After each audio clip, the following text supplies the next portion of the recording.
আমার নেতা, মুহাম্মদ সাল্লাল্লাহু আলাইহি ওয়াসাল্লাম আমার আদর্শ, এবং আমাদের নবী মুহাম্মদ সাল্লাল্লাহু আলাইহি ওয়াসাল্লামের চাইতে জ্ঞানী মানুষ কেউ আসেনি, কেউ আসবেও না।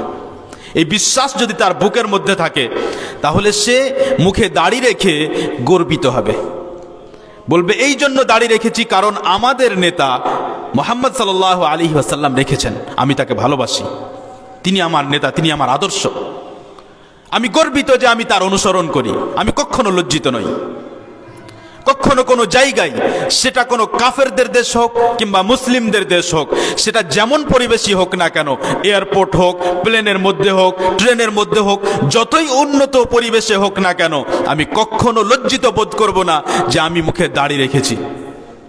কে আমাকে কি বলবে, কে আমাকে দেখে হাসবে, কে আমাকে নিয়ে উপহাস করবে, কে বলবে যে আমি তাকে বিয়ে করব না কারণ তার মুখে দাড়ি আছে, আমি কেয়ার করি না, আমি পরোয়াই করি না, কারণ আমি তার অনুসরণ করি যার চাইতে ভালো মানুষ নেই পৃথিবীতে, যার চাইতে ভালো মানুষ কেউ হতেই পারে না, যার চাইতে জ্ঞানী কেউ হতে পারে না, যার চাইতে সভ্য কেউ হতে পারে না।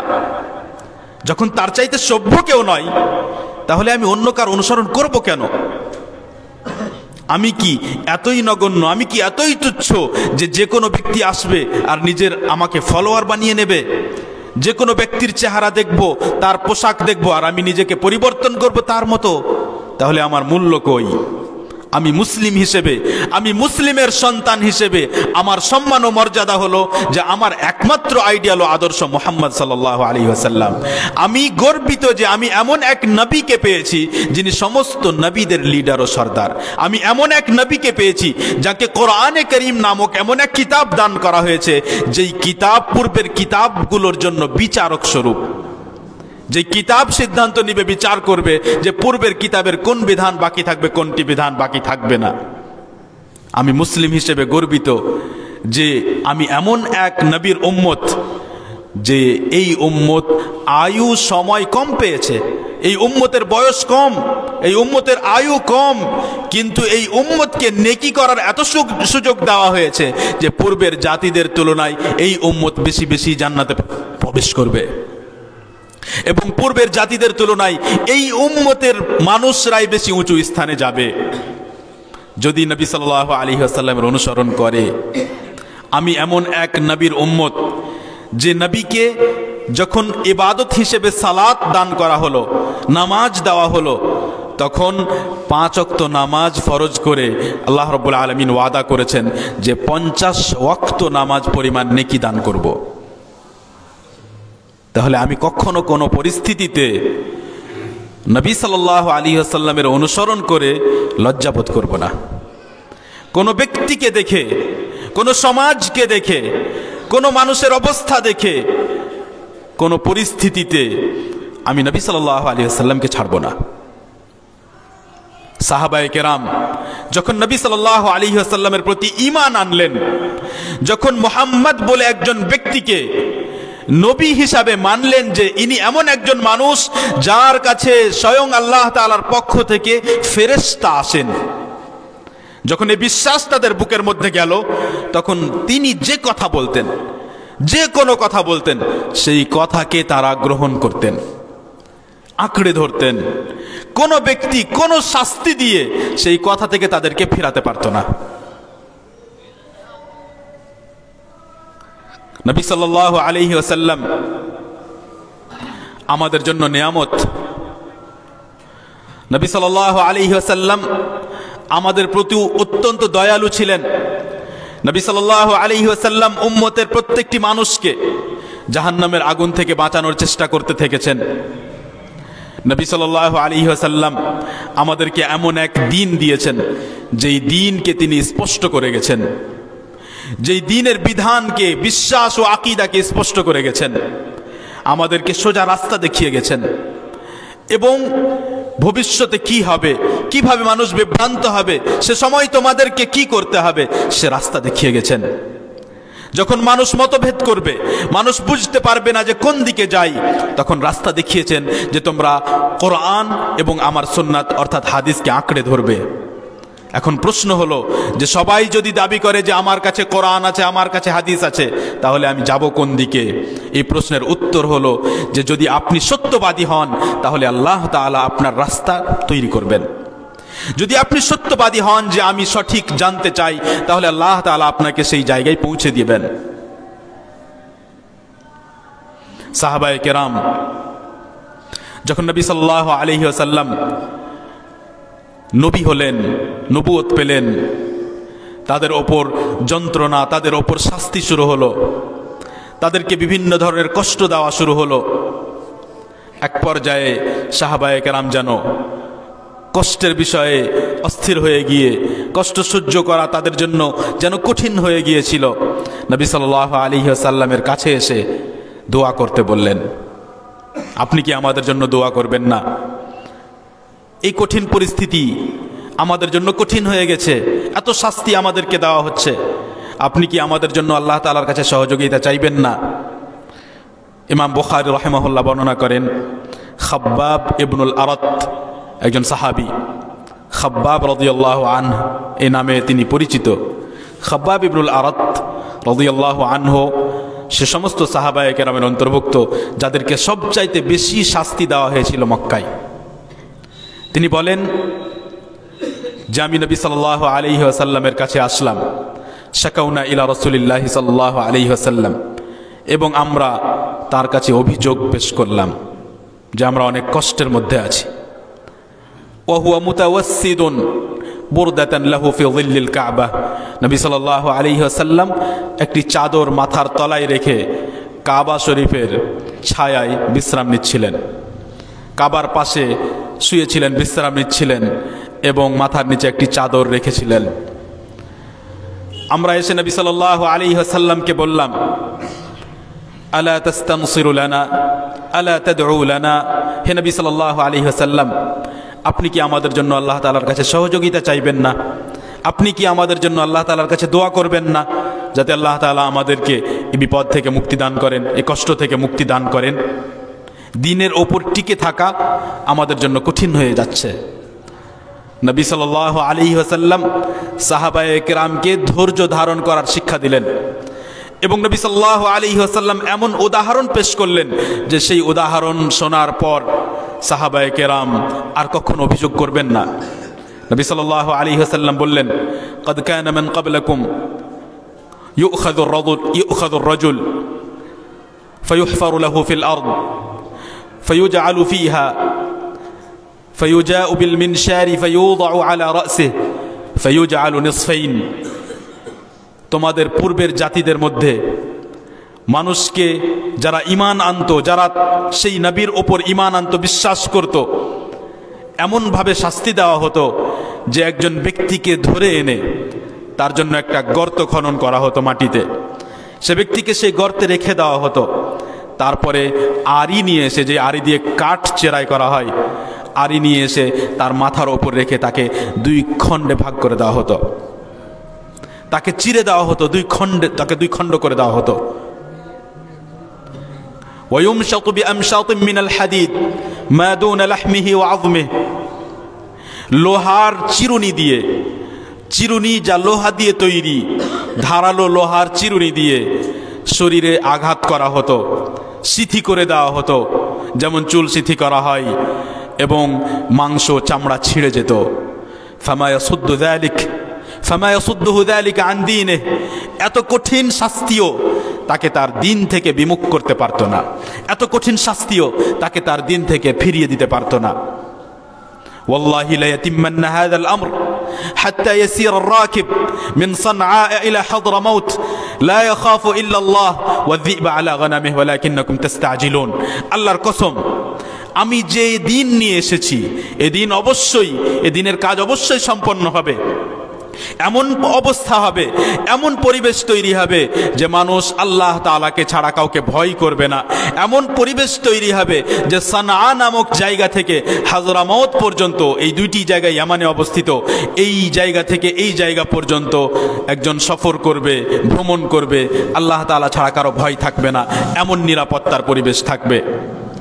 শুধু আল্লাহ সুবহানাহু ওয়া তাআলাকে ভয় করবে, এবং যদি তার কাছে ছাগল থাকে তাহলে শুধু শিয়ালের ভয় করবে বা নেকড়ে বাঘের ভয় করবে যে হয়তো খেয়ে নিতে পারে। কোনো মানুষকে ভয় করবে না, কোনো মানুষের কোনো ভয় থাকবে না যে কেউ আমার ওপর অন্যায় করতে পারে, কেউ আমার ওপর আক্রমণ করতে পারে।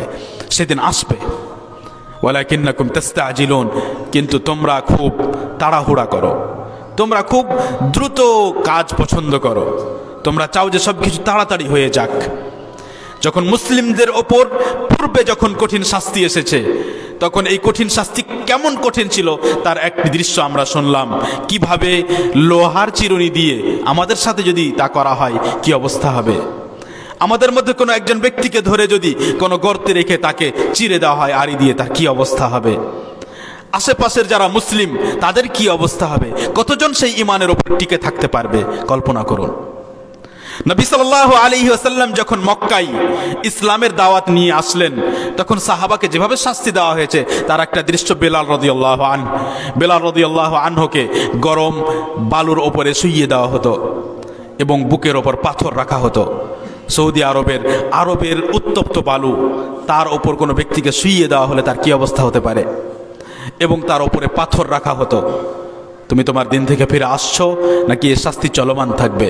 তিনি বলতেন আহাদ আহাদ, একজনেরই ইবাদত করব, একজনই ইবাদতের যোগ্য, অন্য কারো ইবাদত করা যাবে না। এভাবে শাস্তি সহ্য করেছেন এবং দিনের ওপর অটল থেকেছেন।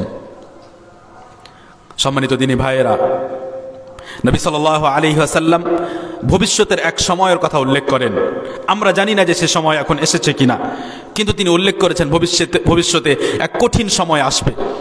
ইমাম তিরমিজি রাহিমাহুল্লাহ বর্ণনা করেন, আনাস রাদিয়াল্লাহু আনহু বলেছেন যে নবী সাল্লাল্লাহু আলাইহি ওয়াসাল্লাম বলেছেন, ইয়াতি আলান নাসি জামান আস-সাবিরু ফীহি আলা দীনিহি কাল কাবিদি আলাল জামর।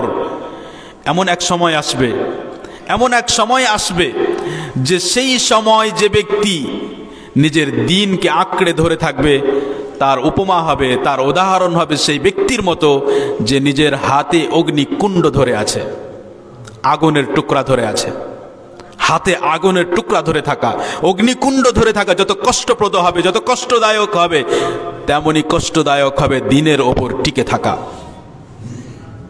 এমন সময় আসবে যে দ্বীনের ওপর টিকে থাকা কঠিন হয়ে যাবে। আপনি হাঁটবেন, আপনি সমাজে বের হবেন, আপনাকে লজ্জা বোধ হবে, আপনি কুণ্ঠা বোধ করবেন, দ্বিধা বোধ করবেন যে আমি এই পোশাক পরে ওযু করে মসজিদের দিকে যাচ্ছি, একজনও তো যাই না, আমি তো একা, আমি দাড়ি রেখেছি কেউ তো নাই, আমি তো একা, আমি কোরআন পড়ি কেউ তো নেই, আমি তো একা, আমি আমার ছেলে মেয়েকে কোরআন শিক্ষার জন্য পাঠাই, যেই শিক্ষাকে মানুষ গরিবদের শিক্ষা বলে, আমি তো একা, আমার সাথে তো কেউ নেই। এ সময় আসবে, দিনের ওপর টিকে থাকা কঠিন হয়ে যাবে, হালাল রুজি অর্জন করা কঠিন হয়ে যাবে, মানুষের মধ্যে থাকা কঠিন হয়ে যাবে। এমন মুহূর্ত, এমন সময় আসবে যে আপনার মনে হবে যে কাদের মাঝে বসি, কোথায় গিয়ে বসি। কোথাও পাপ হচ্ছে, কোথাও সমালোচনা হচ্ছে, কোথাও দুনিয়াবি আলোচনা, কোথাও রাজনৈতিক আলোচনা। এমন পরিস্থিতি যে একজন মানুষ যে কোরআন পছন্দ করে, যে সালাত পছন্দ করে, যে দোয়া ও জিকির পছন্দ করে, যে আল্লাহ তাআলার কথা শোনা পছন্দ করে, সেই মানুষের জন্য কঠিন হয়ে যাবে যে এদের মাঝে বসবে।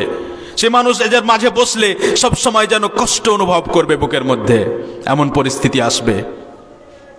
আপনাকে পার্থক্য বোঝাই, যদি আপনি কখনো মসজিদে নববী যেতে পারেন, আল্লাহ তাআলা যেন সহজ করেন। আপনি যখন সেই এরিয়ায় প্রবেশ করবেন, যখন আপনি দেখবেন যে চারিদিক থেকে সমস্ত মানুষ একমাত্র আল্লাহ তাআলার ইবাদত করার জন্য, একমাত্র এক নবী মুহাম্মদ সাল্লাল্লাহু আলাইহি ওয়াসাল্লামের অনুসরণ করে, তার সুন্নত অনুযায়ী একমাত্র আল্লাহ তাআলার ইবাদত করার জন্য সব চারিদিক থেকে ছুটে আসছে। দরজা খোলা মাত্রই যেন ঝাঁপিয়ে পড়বে মসজিদের দিকে। দিনে রাত্রে, রাত 12টায়, 1টায়, সন্ধ্যায়, বিকালে সব সময় যেন কেউ না কেউ ইবাদতে মশগুল, ইবাদতে মগ্ন। কেউ না কেউ তেলাওয়াত করতেই আছে, কেউ না কেউ দোয়া করতেই আছে, কেউ না কেউ সালাত পড়তেই আছে। যখন আপনি এই পরিবেশ দেখবেন আর সেই মানুষগুলোর মাঝে গিয়ে বসবেন, আপনি যে শান্তি অনুভব করবেন, সে শান্তি আজ আমরা আমাদের সমাজে পাই না। সে শান্তি আজ আমরা আমাদের মসজিদের মধ্যেও পাই না। অনেক মসজিদে আপনি সেখানে যখন ইমামাত দেখবেন, সালাতের তেলাওয়াত শুনবেন, মসজিদের অবস্থা দেখবেন, আশেপাশের মানুষের অবস্থা দেখবেন, আপনি যে শান্তি ও স্বাদ পাবেন তা সে স্বাদ হতে আমরা বঞ্চিত আমাদের সমাজে। তাহলে অবশ্যই দিনের ওপর টিকে থাকা অবশ্যই কঠিন হয়ে পড়েছে। পূর্বের মানুষদেরকে, পূর্বের মুমিনদেরকে শারীরিক কষ্ট দেওয়া হয়েছে, কিন্তু তারা দিন থেকে ফিরে আসেনি। অনেক সময় শারীরিক কষ্টের চাইতে বড় কষ্ট হতে পারে যদি কেউ আপনাকে উপহাস করে, কেউ যদি বিদ্রূপ করে, কেউ যদি আপনার ইজ্জত, আপনার সম্মান নিয়ে খেলা করে, কেউ যদি আপনাকে দেখে ইঙ্গিত করে এই যে দেখো যাচ্ছে, এই যে দেখো যাচ্ছে। এটা আপনার জন্য অনেক সময় কঠিন হয়ে যেতে পারে যদি সত্যি আপনি নিজের সম্মান বোধ রাখেন। আল্লাহ সুবহানাহু ওয়া তাআলা মুমিনদের কথা উল্লেখ করেন এবং কাফেরদের কথা উল্লেখ করেন যে মুমিনদেরকে যখন কাফেররা দেখত তখন তাদের সাথে কি করত। আল্লাহ সুবহানাহু ওয়া তাআলা বলেন, ইন্নাল্লাযীনা আজরামু কানু মিনাল্লাযীনা আমানু ইয়াদহাকুন। যারা অপরাধী, গুনাহগার, কাফের ও মুশরিক, এরা যখন মুমিনদেরকে দেখত তখন দেখে হাসত, এই যে দেখো, এই যে দেখো, তুচ্ছ মনে করত, হেয় করত। দেখো এই যে একজন ব্যক্তির ওপর ঈমান এনেছে, যে দাবি করে যে সে নাকি আল্লাহ তাআলার সাথে সাক্ষাৎ করতে গিয়েছিল, যে দাবি করে যে আমরা নাকি মৃত মরে যাওয়ার পর আবার নাকি পুনর্জীবন আমাদের দেওয়া হবে, আমরা নাকি আবার জীবিত হব, বিভিন্ন বিষয় নিয়ে উপহাস করত। এই দেখো যাচ্ছে এবং দেখে হাসত। অবশ্যই মুমিনরা, সাহাবায়ে কেরাম তাদের ব্যাপারে জানতেন যে এরা আমাদেরকে দেখে হাসে। কেমন লাগবে আপনাকে? আপনি যদি কোনো দিক দিয়ে যান আর আপনার মনে হয় যে আশেপাশের মানুষ আমার ব্যাপারে সমালোচনা করছে কিংবা আমাকে নিয়ে হাসছে, আমাকে নিয়ে উপহাস করছে, কেমন অনুভূতি হবে আপনার ভিতর? কেমন কষ্ট পাবেন আপনি মনের ভিতরে? ইন্নাল্লাযীনা আজরামু কানু মিনাল্লাযীনা আমানু ইয়াদহাকুন ওয়া ইযা মাররু বিহিম ইয়াতাগামাজুন। যখন এই মুমিনগণ তাদের পাশ দিয়ে যেতেন তখন তারা পাশে বসে, পাশে দাঁড়িয়ে এদেরকে ইঙ্গিত ইশারা করত, ইঙ্গিত করে উপহাস করত, এই যে দেখো যাচ্ছে। وَإِذَا مَرُّوا بِهِمْ يَتَغَامَزُونَ وَإِذَا انقَلَبُوا إِلَى أَهْلِهِمْ انقَلَبُوا فَكِهِينَ। আর ওই কাফেররা, ওই অপরাধীরা যখন নিজের বাড়ি ফিরে যেত তখন খুব আনন্দে ফিরে যেত, মনে করতো আমরাই তো জ্ঞানী, নামাজ পড়ি না, নেশা করি, মন মতো চলি, কেউ বাধা দিতে পারে না, আমরাই জ্ঞানী। বাড়ি ফিরে যেত রাত্রে, খুশি খুশি ফিরে যেত, আনন্দিত, উৎফুল্ল হতো। وَإِذَا انقَلَبُوا إِلَى أَهْلِهِمْ انقَلَبُوا فَكِهِينَ وَإِذَا رَأَوْهُمْ قَالُوا إِنَّ هَؤُلَاءِ لَضَالُّونَ। শুধু এতটাই নয় যে ইঙ্গিত করত আর উপহাস করত আর হাসতো, বরং বলতো যে এই যে যাদেরকে দেখছো, যে ঈমান এনেছে, নেক আমলের কথা বলে, এরাই আসলে পথভ্রষ্ট, এরাই আসলে ভ্রান্ত। দেখুন যে একজন ব্যক্তি যখন নবী সাল্লাল্লাহু আলাইহি ওয়াসাল্লাম কিংবা যে কোনো নবীর রাস্তা যখন ত্যাগ করে তখন সে কত নিকৃষ্ট হয়ে যায়। সে নিজে হক গ্রহণ করে না এবং যারা গ্রহণ করেছে তাদেরকে নিয়ে উপহাস করে আর তাদেরকে অপবাদ দেয় যে এরাই হলো পথভ্রষ্ট, এরাই ভ্রান্ত। ওয়ামা উরসিলু আলাইহিম হাফিযিন। আল্লাহ তাআলা বলেন, অথচ এদেরকে তো সংরক্ষক হিসেবে পাঠানো হয়নি, এদেরকে তো এই দায়িত্ব দেওয়া হয়নি যে এরা বিচার করবে যে কে পথভ্রষ্ট আর কে হেদায়েত প্রাপ্ত। এই দায়িত্ব তো তাদেরকে দেওয়া হয়নি। সেজন্য কিয়ামতের দিন আল্লাহ সুবহানাহু ওয়া তাআলা এই মুমিনগণকে যারা আজ ধৈর্য ধারণ করবে তাদেরকে কিয়ামতের দিন বিনিময় দান করবেন। ফালইয়াউমাল্লাযীনা আমানু মিনাল কুফফারি ইয়াদহাকুন। আজ মুমিনরা কাফেরদেরকে দেখে হাসবে। আলাল আরাইকি ইয়ানজুরুন। এবং মসনদে বসে বসে তাদেরকে দেখবে। বিভিন্ন মসনদে যা আল্লাহ তাআলা তাদেরকে দান করবেন, বসে বসে তাদেরকে দেখবে যে কিভাবে তাদেরকে শাস্তি দেওয়া হচ্ছে। এই মানুষগুলোই তো ইসলামকে নিয়ে উপহাস করত, এই মানুষগুলোই তো মুসলমানদের ক্ষতি করার চেষ্টা করত, এই মানুষগুলোই তো ইসলাম বিরোধী বিভিন্ন ধরনের কাজ করত। তাদেরকে দেখে হাসবে, তাদের শাস্তিকে দেখে হাসবে। আলাল আরাইকি ইয়ানজুরুন হাল সুবিবাল কুফফারু মা কানু ইয়াফআলুন। আল্লাহ তাআলা জিজ্ঞেস করেন যে এবার বলো যে এই যে তোমরা দেখছো এদেরকে শাস্তি দেওয়া হচ্ছে, এখন বলো যে এই কাফেরদেরকে তাদের কৃতকর্মের শাস্তি দেওয়া হলো কিনা, তারা যা করতো তার শাস্তি দেওয়া হলো কিনা? আমরা বলবো অবশ্যই তার শাস্তি দেওয়া হয়েছে। সম্মানিত ভাইয়েরা, আজ আমি যে বিষয় বোঝানোর জন্য আপনাদের সামনে উপস্থিত হয়েছি সেটি হলো যে এই যুগে বিশেষভাবে আমাদের সকলকে দ্বীনে ইসলামের ওপর শক্তভাবে টিকে থাকার প্রয়োজন আছে। এবং দ্বীনে ইসলামের ওপর আপনি শক্তভাবে তখন টিকতে পারবেন যখন আপনি এই দ্বীন সম্পর্কে জানবেন। তাই আমি সবাইকে আহ্বান করি এবং এই দাওয়াত দেই যে আমরা সবাই শিক্ষার দিকে এগিয়ে আসি। যে বয়সের আপনি হক না কেন, আপনি যেই বয়সের হন না কেন, শিক্ষার দিকে এগিয়ে আসুন। কিভাবে শিক্ষা অর্জন করবেন, কি আপনাকে জানতে হবে, আমরা বিভিন্ন জায়গাতে একটু একটু ইঙ্গিত করতে থাকি এবং আলেম ওলামার সাথে সাক্ষাৎ হলে আপনি তা বুঝতে পারবেন। একেবারে সংক্ষেপে বলতে হলে আপনাকে যে কোনো ব্যক্তিকে এতটা অবশ্যই জানতে হবে যতটা জানলে আপনি নিজের ইসলাম ও ঈমানকে টিকিয়ে রাখতে পারবেন। অর্থাৎ আপনি যদি মুমিন হতে চান, সম্পূর্ণ মুমিন হওয়ার জন্য আপনাকে ঈমান সম্পর্কে জানতে হবে, যে কোন কোন বিষয়ের ওপর ঈমান আনা আমার জন্য আবশ্যক, সেই বিষয়গুলোর ব্যাপারে জানতে হবে। আপনি যদি চান যে আপনার হৃদয়ে আল্লাহ তাআলার ভালোবাসা থাকুক, আল্লাহ তাআলার ভয় আপনার ভিতরে কাজ করে, যদি আপনি এটা চান যে আমার ভিতরে যেন আল্লাহর ভয় কাজ করে, যেন আমার মধ্যে ভয় তৈরি হয়, তাহলে আপনাকে আল্লাহ তাআলা সম্পর্কে জানতে হবে, তার শাস্তি সম্পর্কে কোরআনে পড়তে হবে, শুনতে হবে, ওলামার কাছ থেকে শিখতে হবে, কিতাবে দেখতে হবে। তাহলে তার নাম ও গুণাবলী সম্পর্কে শিখতে হবে, জানতে হবে। আপনি যতই বেশি আল্লাহ তাআলা সম্পর্কে শিখবেন, জানবেন ও শুনবেন, ততই বেশি আপনার মধ্যে ভয় তৈরি হতে থাকবে, ভালোবাসাও তৈরি হতে থাকবে।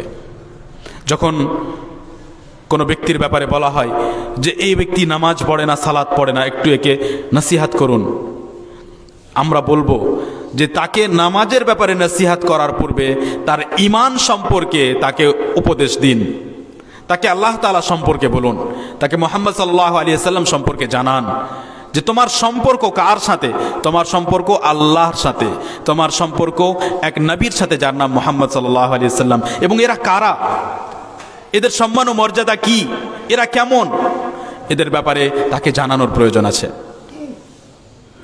তেমনি ঈমানের যেসব স্তম্ভ সম্পর্কে বলা হলো সে বিষয়ে জানা ও জ্ঞান অর্জন করা।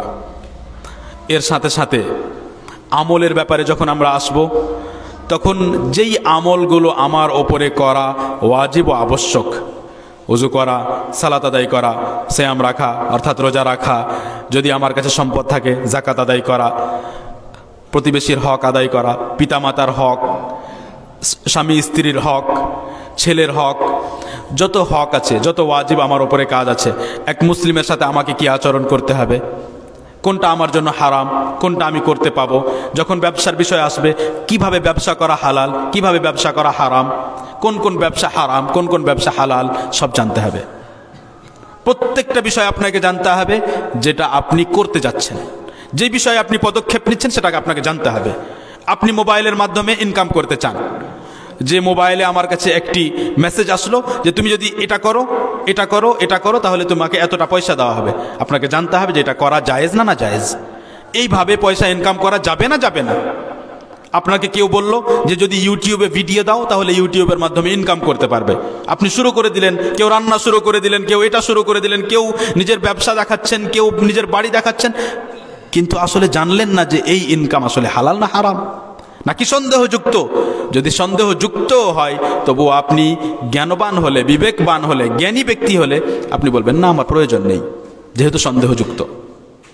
আর যদি জানতে পারেন যে স্পষ্ট হারাম, তাহলে তো অবশ্যই বিরত থাকবেন। তাহলে প্রত্যেক বিষয়, যে বিষয়ে আপনি যাচ্ছেন, যে বিষয়ে আপনি পদক্ষেপ নিচ্ছেন, যেটা আপনি করার ইচ্ছে করেছেন, সেই বিষয়ে আপনাকে জানতে হবে এটা ঠিক না ভুল, জায়েজ না না জায়েজ। বিয়ে করতে যাচ্ছেন, কিভাবে বিয়ে করতে হবে, বিয়ের জন্য কি কি শর্ত আছে, কি কি লাগবে, কি কি থাকলে বিয়ে ঠিক হয়, কি থাকলে বিয়ে ঠিক, কি না থাকলে বিয়ে ঠিক হয় না। আপনি এমনভাবে বিয়ে করলেন যে যেখানে যেই মেয়ের সাথে বিয়ে হলো তার বাবা, তার অভিভাবক রাজি কিনা, তার সম্মতি আছে কিনা, অনুমতি আছে কিনা জানতে পারলেন না, বিয়ে করে নিলেন। আর আপনি একথা জানার প্রয়োজন মনে করলেন না যে এই বিয়েটি ঠিক হলো না ভুল হলো। এবার যদি সেই বিয়ে ভুল হয়, সেই বিয়ে হারাম হয়, আপনি এদিকে মনে করেছেন আমি বিয়ে করে তার সাথে সম্পর্ক করছি, অথচ আপনি হারাম সম্পর্ক করছেন। আর ওই অবস্থায় আপনার যে সন্তান হচ্ছে হারাম, হারাম অবস্থায় সন্তান হচ্ছে, এটাকে আপনি পছন্দ করবেন? আপনি কোনো একজনকে বিয়ে করতে চাচ্ছেন, তখন আপনার ওপর এটা জানা আবশ্যক যে এই মেয়ের সাথে বিয়ে করা আমার জন্য হালাল না হারাম, সে কি মাহরাম না মাহরাম নয়। যদি এমন হয় যে যাকে আপনি পছন্দ করে ফেলেছেন সে আসলে মাহরাম, সে আপনার জন্য কখনো হালাল হবে না, কোনো দিন হালাল হবে না, মাহরাম আপনার জন্য, আর আপনি এদিকে বিয়ে করে ফেলেছেন, পছন্দ করে ফেলেছেন কিংবা বিয়েই করে ফেলেছেন। কেন এই ভুল হলো? না জানার কারণে। তাহলে আপনাকে জানতে হবে যে যেই মেয়েকে বিয়ে করতে যাচ্ছি এ আমার জন্য হালাল না হারাম, অবশ্যই জানতে হবে। আপনি যে বাড়িতে থাকেন সেই বাড়িতে যদি এমন নারী থাকে, এমন মহিলা থাকে যে আপনার জন্য মাহরাম নয়, অর্থাৎ তাকে দেখা আপনার জন্য জায়েজ নয়, যদিও আপনার ভাইয়ের স্ত্রী, যদিও আরো অন্য কেউ, কিন্তু সে আপনার জন্য মাহরাম নয়, তার থেকে আপনাকে পর্দা করতে হবে। তাহলে আপনার জানার প্রয়োজন যে আমার বাড়িতে যারা আছে এদের মধ্যে কার কার থেকে আমাকে পর্দা করতে হবে। স্পষ্টভাবে আপনার ভাইয়ের স্ত্রী থেকে আপনাকে পর্দা করতে হবে, এতে কোনো সমস্যাই নেই। অনেকজন মনে করে যে যেই মেয়ের সাথে আমার বিয়ে হয়েছে তার বোনের সাথে কথা বলাতে কোনো সমস্যা নেই, অথচ এটা স্পষ্টভাবে হারাম।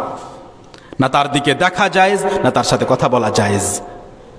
যেমন অন্য যে কোনো এক মেয়ের সাথে কথা বলা অপ্রয়োজনীয় এবং কোনো কারণ ছাড়াই, আর যেইভাবে ওলামা অনুমতি দিয়েছেন বিশেষ পরিস্থিতিতে, সেই পরিস্থিতির বাইরে সাধারণভাবে কথা বলা, তার দিকে তাকিয়ে থাকা, দেখা যেমন না জায়েজ, তেমনি আপনার স্ত্রীর যে বোন সে আপনার জন্য হারাম। আর সেই জন্যই আপনার স্ত্রী মারা গেলে কিংবা তাকে যদি আপনি তালাক দেন তাহলে ওই মেয়ের সাথে বিয়ে করা জায়েজ। এবার এই হলো শরীয়তের বিধান। আপনি এটা না করেই তার সাথে বিয়ে করলেন, দুই বোনকে একসাথে বিয়ে করলেন, এটা আপনার জন্য হারাম, হালাল নয়। তাহলে আমি যা করতে যাচ্ছি প্রত্যেক বিষয়ে আমাকে জানতে হবে, বিশেষ করে বিয়ে, বিশেষ করে সম্পর্ক, বিশেষ করে পর্দা এবং বিশেষ করে ব্যবসা। কারণ এগুলো এমন বিষয় যেগুলোর সাথে আমরা সবাই প্রায় জড়িত। আমাকে জানতে হবে যে এটা আমার জন্য জায়েজ না জায়েজ নয়, হালাল না হালাল নয়, এবং জানার সময় সাবধান। এমন নয় যে আপনি মসজিদে গেলেন, আমি কারো অপমান করার জন্য কথা বলি না, কিন্তু বাস্তবসম্মত কথা বলছি। বাস্তবতা হলো যে সাধারণত আমাদের মসজিদে, আমি সবার কথা বলি না, সাধারণত আমাদের মসজিদে যারা ইমাম হিসেবে আছে সাধারণত বা অধিকাংশ, তারা কিন্তু সেই পর্যায়ের যোগ্য নয় যে আপনাকে এই তালাক আর বিয়ে আর ব্যবসা সম্পর্কে আপনাকে ফতোয়া দিতে পারবে, সেই পর্যায়ের নয়। তো আপনি যদি কোনো বিষয় জানার জন্য ইমাম সাহেবকে, মসজিদের ইমামকে গিয়ে জিজ্ঞেস করেন, আমি জানি না এখানকার অবস্থা কিন্তু সাধারণত এরকম, তাহলে হয়তো আপনি ভুল কথা জানলেন, হয়তো তিনি না জেনে বলে দিলেন, হয়তো আপনি গিয়ে জিজ্ঞেস করলেন, তিনি কিভাবে বলবো যে আমি জানি না, বলে দিলেন না জেনে, তখন আপনি ভুল কথা জানলেন।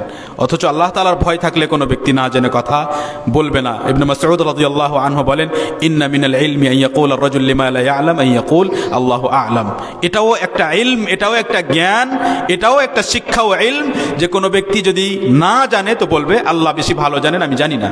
এটাও জ্ঞান, এটাও শিক্ষা। ও যখন বলছে যে আমি জানি না, এটা তার মানে ও জানে, তার মানে ও জানে যে না জেনে বলা যাবে না, তার মানে ও জানে যে এই বিষয়ে অনেক সমস্যা আছে, তাই এখানে আমার কথা বলা যাবে না, আমি এই বিষয়টা সম্পূর্ণ জানি না, এখনো আমার কথা, এই বিষয়টি সম্পূর্ণ জেনে শেষ করা হয়নি। তাহলে আপনাকে জানার সময় সাবধান থাকতে হবে। সহিহ বুখারীতে একজন ব্যক্তির কথা উল্লেখ হয়েছে যিনি এক মহিলার সাথে বিয়ে করেছেন, তার নাম উম্মে ইয়াহিয়া বলে এসেছে, উম্মে ইয়াহিয়া বিনতি আব্দে আজিজ ইবনে ইহাব। তার সাথে বিয়ে হয়েছে। হঠাৎ এক কালো বর্ণের, কালো রঙের এক দাসী, বাঁধি দাসী, সে সময় দাসী ছিল, এসে তাকে বলে যে তোমাকে আর তোমার স্ত্রীকে দুজনকে আমি দুধ পান করিয়েছি। তার মানে যে তোমরা দুজন পরস্পরের দুধ ভাই বোন। সে সাহাবী এই বিষয়ে সন্তুষ্ট হওয়ার জন্য, যেহেতু বিষয় কঠিন, হালাল হারামের ব্যাপার, এই স্ত্রী এখন আমার জন্য, এই মহিলা এখন আমার জন্য হালাল না হারাম, কঠিন বিষয়, এই বিষয়ে সন্তুষ্ট হওয়ার জন্য এবং সবচাইতে সূক্ষ্ম সঠিক ফতোয়া পাওয়ার জন্য মক্কা থেকে মদিনা সফর করে গেলেন। মক্কা থেকে মদিনা প্রায় 400 কিলোমিটার বা তার চাইতেও বেশি, এবং সেই সময়ে আজ নয় যে 3-4 ঘন্টায় চলে গেলেন, সে সময় 7-8 দিন লেগে যেত শুধু এই বিষয়টি জানার জন্য। এবং নবী সাল্লাল্লাহু আলাইহি সাল্লামকে গিয়ে জিজ্ঞেস করলেন। নবী সাল্লাল্লাহু আলাইহি সাল্লাম বললেন, কাইফা ওয়াকাদ কিল, কেমন করে এটা হতে পারে অথচ এই কথা বলা হয়েছে। অর্থাৎ যখন বলা হয়েছে যে তোমরা দুজন পরস্পর দুধ ভাই বোন, তারপরে কিভাবে হতে পারে, অর্থাৎ তোমাকে ছেড়ে দেওয়া উচিত, কিভাবে তোমরা একসাথে থাকবে যেহেতু দাবি করা হয়েছে। তখন তিনি তাকে তালাক দিলেন, তাকে ছেড়ে দিলেন এবং তারপরে দুজন আলাদা আলাদা বিয়ে করলেন। আমরা যে কথা বোঝানোর চেষ্টা করছি সেটা হলো যে যখন এই ধরনের হালাল হারামের বিষয় আসবে, এই ব্যবসাটা হালাল না হারাম, এই মেয়ে আমার জন্য হালাল না হারাম, এর থেকে পর্দা করতে হবে কি না। যখন এই ধরনের বিষয় আসবে, তালাকের বিষয়, তালাক দিয়েছেন, তালাক হয়েছে না হয়নি, তালাকের পদ্ধতি ঠিক ছিল কিনা, এখন তালাক দেওয়ার পরে এই স্ত্রী আমার স্ত্রী আবার হতে পারে কিনা, হতে পারে তো কিভাবে হতে পারে, যত জটিল এই ধরনের ব্যাপার আসবে, আপনাকে বড় থেকে বড়, যোগ্য থেকে যোগ্য আলেমের কাছে যেতে হবে এবং সূক্ষ্ম কথা জানতে হবে। এটা আপনার নিজের দায়িত্ব। আমরা যখন সাধারণভাবে আপনাদের সাথে বসি এবং কিছু কথা বলি, এই সমস্ত কথা হয়তো আপনার জানা জরুরি নয়, কিন্তু আপনার উপকারে আসবে। আপনার জরুরি নয়, কিন্তু আপনার উপকারে আসবে। কেন উপকারে আসবে? আপনি রাস্তা পেলেন যে এখন আমাকে কি করতে হবে, কি করব, কিভাবে চলবো, কিংবা আপনি উৎসাহিত হলেন, আপনার ঈমান মজবুত হলো, আপনি কিছু কথা শুনলেন, আপনার ঈমান মজবুত হলো। কিন্তু যখন কোনো কঠিন বিষয় আসবে, তখন আপনাকে জানতে হবে, এটা আপনার দায়িত্ব, তখন সেটা আপনার কাজ। কারণ আপনি না জেনে আপনি এই কথা আল্লাহ তাআলার সামনে বলতে পারবেন না যে আমি জানতাম না। কারণ আল্লাহ সুবহানাহু ওয়া তাআলা বলেন, ফাসআলু আহলা যিকরি ইন কুনতুম লা তা'লামুন। আগেই বলে দিয়েছেন কোরআনে যে যদি না জানো তাহলে যারা জানে, যাদের কাছে উপদেশ আছে, জ্ঞান আছে, তাদেরকে গিয়ে জিজ্ঞেস করো। এখন বিষয় হলো যে আপনি যখন জানার জন্য যাবেন, আমরা যখন বলছি যে আপনার উপরে জানা ফরজ, এই জানার দু প্রকার আছে। এই জানা দুই ধরনের। একটা জানা হলো যে আমি একজন যোগ্য ব্যক্তি, যোগ্য আলেমের কাছে গেলাম, আমি জানি যে মদিনা বিশ্ববিদ্যালয় থেকে পড়াশোনা করে এসেছেন, আমার কথা বলছি না, কোনো একজন বড় যোগ্য আলেম, ওনার ব্যাপারে আপনি জেনেছেন এবং খুব ভালো, তার ব্যাপারে অনেক আলেম ওলামা বলেন খুব ভালো একজন ব্যক্তি, এবং না জেনে কথা বলেন না, আল্লাহর ভয় আছে, জানেন অনেক ভালোভাবে তার ব্যাপারে। তার কাছে গেলেন এবং জিজ্ঞেস করলেন যে এরকম ঘটেছে, কি হবে? তিনি উত্তর দিলেন, আপনি শুনে বাড়ি চলে আসলেন। এ হলো জানা। আর এই জানা আমাদের ওপরে ওয়াজিব, সাধারণ মানুষের ওপরে ফরজ। এই জানার দ্বিতীয় ধরন হলো যে এটা আসলে আমার ওপরে ওয়াজিব, তো এর প্রমাণ কি? যেই প্রমাণ আপনি পেশ করলেন, এই প্রমাণ ঠিক না ভুল? যে প্রমাণ আপনি পেশ করলেন, সেই প্রমাণকে প্রমাণ কারা কারা বলেছেন, এ বিষয়ে কি সমস্ত আলেম একমত নাকি মতভেদ আছে? যদি মতভেদ থাকে তো কাদের প্রমাণ বেশি মজবুত, কোন কোন জায়গাতে এই বিষয়ে আলোচনা হয়েছে, এই যে ধারাবাহিক কথাগুলো আসছে, এই জ্ঞান অর্জন করা সাধারণ মানুষের ওপর না আবশ্যক আর না তাদের পক্ষে সম্ভব। ওয়াজিবও নয়, সম্ভবও নয়। ওয়াজিব নয় কারণ সম্ভব নয়, আর সম্ভব নয় কারণ তার নিচে অনেক জানার বিষয় আছে, যেসব কথা না জানলে আপনার পক্ষে জানা সম্ভব নয়। যেমন উদাহরণস্বরূপ, যদি হঠাৎ MBBS ডক্টরের পর্যায়ের কোনো একটা বিষয় চলে আসে, জটিলতা চলে আসে, আর আপনি নিচের ক্লাসে না ইংরেজি পড়েছেন না কোনোদিন মেডিকেল সায়েন্স পড়েছেন, তাহলে হঠাৎ কি আপনি সেটা গিয়ে বুঝতে পারবেন? ওর তথ্য খুঁটিনাটি বুঝতে পারবেন? কেন আসলে আপনাকে বলা হলো যে আপনাকে অপারেশন করতে হবে, কেন আপনাকে বলা হলো যে আপনাকে এই রিপোর্টগুলো করতে হবে, কেন আপনাকে এই ওষুধের সাথে এই ওষুধ দেওয়া হলো, আপনি খুঁটিনাটি বুঝতে পারবেন না। কিন্তু আপনি ভালো থেকে ভালো একজন ডক্টরের কাছে যাবেন যাতে আপনার শরীরের ক্ষতি না হয়, এবং তিনি যেটা আপনাকে দিবেন সেটা নিয়ে আপনি আসবেন, যেভাবে বলবেন সেভাবে আপনি ফলো করবেন। এর চাইতেও গুরুত্বপূর্ণ হলো দ্বীনি বিষয়, যে আপনার দ্বীনি বিষয়ে আপনার দিন যেন নষ্ট না হয়, দিনের বিষয়ে যেন আপনি মুসিবতের মধ্যে না পড়েন। এই হলো আজকের সংক্ষিপ্ত আলোচনা। আমরা বেশি দীর্ঘায়িত করতে চাচ্ছি না। মূল বলার জন্য বিশেষভাবে এসেছি, যে বিষয়টি আপনাদের ব্রেনে দেওয়ার জন্য, সেটি হলো যে এই যুগে অটল থাকার প্রয়োজন আছে। আমাদেরকে স্থির হতে হবে, অটল থাকতে হবে, ঈমানের শক্তি বাড়াতে হবে, এবং ঈমানের শক্তি বাড়বে যখন আমরা কোরআন ও হাদিস সূক্ষ্মভাবে জানব। এবং সূক্ষ্মভাবে জানার পদ্ধতি, আপনি আল্লাহ তাআলার কাছে দোয়া করবেন, আল্লাহ তাআলা আপনাকে রাস্তা দেখাবেন, এবং যেভাবে আপনি দুনিয়াবী বিষয়ে যাচাই বাছাই করেন, সেইভাবে যদি আপনি দ্বীনি বিষয়ে যাচাই বাছাই করতে শুরু করেন, ইনশাআল্লাহ আপনি ঠিক জায়গায় পৌঁছে যাবেন এবং আপনি ঠিক তথ্য পেয়ে যাবেন, সঠিক ইলম পাবেন। এবং তার সাথে সাথে যদি আমরা আমাদের সন্তান সন্ততিকে, ছেলে মেয়েকে এই ফিতনার যুগে যদি বাঁচাতে চাই, যদি আমরা যখন বয়স্ক হয়ে যাব দেখতে চাই যে আমার ছেলে মেয়ে এমন এমন কাজ করছে যে কাজ দেখে আমি সন্তুষ্ট, আমার খুশি হয়, কোনো মানুষ তাদের ব্যাপারে কোনো অভিযোগ করে না, কোনো মানুষ তাদেরকে খারাপ বলে না, তাহলে তাদেরকে দ্বীনের শিক্ষা দিতে হবে। কিভাবে দিবেন সেটা আপনাকে নিজেকে ভাবতে হবে, পরামর্শ করতে হবে এবং রাস্তা বের করতে হবে। দ্বীনের শিক্ষা এমন মজবুতভাবে দিতে হবে যেন আপনার ছেলেকে কোনো ব্যক্তি কোনো দিন এসে এটা না বলতে পারে যে না, তোমার ধর্মর কোনো মূল্য নেই, কিংবা তোমার ধর্মের এই বিধান আসলে ঠিক নয়, কিংবা তোমাদের নবী মুহাম্মদ সাল্লাম আসলে জ্ঞানী মানুষ ছিলেন না। দ্বীনের কোনো বিষয়ে তার মধ্যে সন্দেহ তৈরি করতে পারবে না।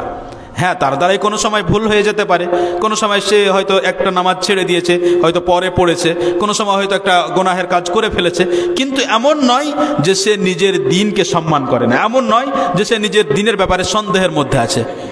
একজন ব্যক্তি যদি বলে যে আমি জাহান্নামে যাব না জান্নাতে যাব, এই বিষয়ে আমার কোনো চিন্তাই নেই, কিংবা তাকে যখন আপনি বলেন সেই বিষয়ে সে কোনো কথাই বলে না, তাহলে তার মানে হলো যে তার মধ্যে ঈমান দেওয়াই হয়নি, বিশ্বাস তার মধ্যে তৈরিই করা হয়নি। সেজন্য আমাদের দায়িত্ব, যুবক ভাইয়েরা যাদের এখনো বিয়ে হয়নি তাদের দায়িত্ব যে বিয়ে করতে হবে এমনভাবে যাতে পরিবার ভালো তৈরি করতে পারি, এবং ঠিকভাবে সুন্নাত অনুযায়ী সঠিক পদ্ধতিতে, যদিও মানুষ সেটাকে পছন্দ না করে কিন্তু সঠিক পদ্ধতিতে করতে হবে। সাধারণ মানুষ যারা ইলম শিক্ষা অর্জন অতটা করতে পারেনি, আমাদের দায়িত্ব হলো যে আমরা ছেলে মেয়েদেরকে দ্বীনি শিক্ষা দেব, কোরআনের শিক্ষা দেব, এবং দ্বীনি শিক্ষা ভালো থেকে ভালো জায়গায় দেওয়ার চেষ্টা করব। এবং যখন দ্বীনের কোনো কাজের জন্য, দ্বীনের শিক্ষার জন্য, দ্বীন প্রচারের জন্য, দাওয়াতের জন্য আমাদের কাছ থেকে কোনো সহযোগিতা চাওয়া হবে, আমাদেরকে বলা হবে সমর্থন করার জন্য, সহযোগিতার জন্য, তখন আমরা আমাদের সামর্থ্য অনুযায়ী সেই কাজে অংশগ্রহণ করব। আশা করি যে কথা আপনাদের সামনে স্পষ্ট হয়েছে। আমরা বিশেষভাবে এই জন্যই আজকে আপনাদের সামনে উপস্থিত হয়েছি, যাতে আমরা আপনাদেরকে বিষয়ে কিছু কথা শোনাই যে আমাদেরকে অটল থাকতে হবে, এবং আমাদের আশেপাশে যেসব পরিবেশ, যে গুনাহের পরিবেশ, সেই পরিবেশ পরিবর্তন করার চেষ্টা করতে হবে। আপনি কিভাবে চেষ্টা করবেন? নিজের জায়গাতে করবেন। আলেম ওলামা কোরআন ও হাদিস থেকে বোঝাবেন। আপনি সাধারণ মানুষ হিসাবে একজনকে নেশা করতে দেখছেন, আপনি এতটা বলতে পারেন যে ভাই আল্লাহ তাআলা আপনাকে দেখছেন, বলে চলে যান। আপনি এতটা বলে চলে যান যে আল্লাহ তাআলা আপনাকে দেখছেন যে এই মুহূর্তে আপনি নেশা করছেন। আর একজনকে দেখছেন যে ও আরও কোনো গুনাহ করছে, আপনি বলেন যে আপনি যে কাজটি করছেন এই কাজটি ফেরেশতা আপনার সাথে আছে যে লিখে নিয়েছে, সন্ধ্যাবেলা আল্লাহ তাআলার কাছে পৌঁছে দিবে, এভাবে বলে আপনি চলে যান। দেখেন হয়তো ধীরে ধীরে পরিবেশ পরিবর্তন হতে পারে। এবং যখনই আলেম ওলামা কোনো জায়গাতে আসবেন তখন সেখানে আপনারা চেষ্টা করেন যে এই প্রোগ্রামকে যেভাবে আমরা সফল করতে পারি, আশেপাশে যত মানুষকে জমা করতে পারি, একত্র করতে পারি। আর মসজিদে যারা আসে না ওদের জন্য বিশেষভাবে ভাবতে হবে যে যারা মসজিদে আসবে না, ওরা তো নামাজেই আসবে না, তো ওদেরকে কিভাবে মজলিসে সভাতে বসাবো, ওদের জন্য আপনাদেরকে বিশেষভাবে ভাবতে হবে যে এদের দাওয়াতের ব্যবস্থা কিভাবে করি, এদেরকে কিভাবে কথা শোনাই। তো এর জন্য আমার কাছে একটা পরামর্শ হলো যে এই ধরনের মজলিস আলেম ওলামাকে ডেকে মসজিদের বাইরে করেন, কোনো সময় জালসার মতো নয়। ওই মেলা এবং জালসার প্রয়োজন নেই। কোনো এক জায়গায় যেখানে অল্প জায়গা আছে সেই জায়গাতে একটা ছোট্ট করে একটা 2-4টা টেবিল এবং চেয়ার নিয়ে বসুন, এবং সেখানে একজন যোগ্য ভালো আলেমকে ডাকেন এবং আশেপাশের মানুষকে বলেন। আর তাদেরকে একটু আকর্ষণীয়, সেই বিষয়টাকে আকর্ষণীয় বানানোর জন্য অল্প কিছু খাবারের ব্যবস্থা করতে পারেন। অনেক সময় সৌদি আরবে লটারির ব্যবস্থা করে, সেটাও একটা আইডিয়া। বিভিন্ন বিষয় ভাবতে পারেন যে কিভাবে এদেরকে এখানে আনা যেতে পারে। আমরা দেখেছি অনেক সময় সৌদি আরবে এরকম করা হয় যে এক জায়গাতে ঘোষণা করা হলো যে